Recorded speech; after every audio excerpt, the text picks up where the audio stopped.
आज मी तुमच्यासाठी अशी एक पनीरची भाजी घेऊन आलो ती खूप इझिली बनवू शकतो आणि खूप चविष्ट आहे आणि पाहुण्यांना तुम्ही क्रेझी बनवू शकता, म्हणजे इतकी भारी आहे.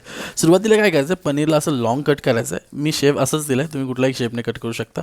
थोडंसं मॅरिनेशन करतो, त्याला मसाला हळद लावतो आहे, लाल तिखट आहे, थोडंसं मीठ टाकतो आहे आणि त्याला असं सगळ्या बाजूनी असं मसाला थापून घेतो आहे. आणि आपल्याला आता पनीरला फ्राय करायचं आहे, त्यासाठी पॅनवरती ऑइल टाकतो आहे आणि पनीर ॲड करून आपण फ्राय करून घेणार. थोडंसं ना असं डार्क, त्याला असं काळं काळं व्हायला पाहिजे, असं प्रॉपर शालो फ्राय झालं पाहिजे. म्हणजे थोडंसं पनीर आहे ना वरतून असं क्रिस्पी आणि आतून थोडासा मस्त जेली टाईप वाटला पाहिजे, अशा टाईपचं करायचं आहे आपल्याला. ते फ्राय करून घ्यायचं आहे, साईडला काढायचं आहे, त्याला थंड होत ठेवू द्या.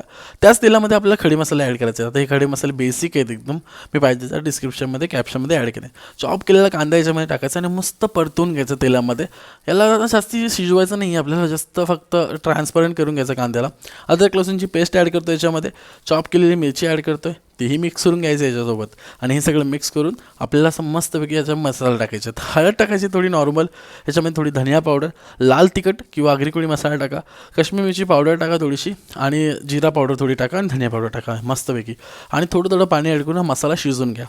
थोडं पाणी टाकून मसाला शिजून झाल्यानंतर याच्यामध्ये आपल्याला टोमॅटोची प्युरी ॲड करायची आहे. आता टोमॅटो आंबट असेल तर थोडंफार तुम्हाला आंबट लागू शकतो, थोडी साखर टाकून तुम्ही ॲडजस्ट करू शकता. थोडं मीठ ॲड करून टोमॅटोची प्युरी पण शिजून घेतो आहे.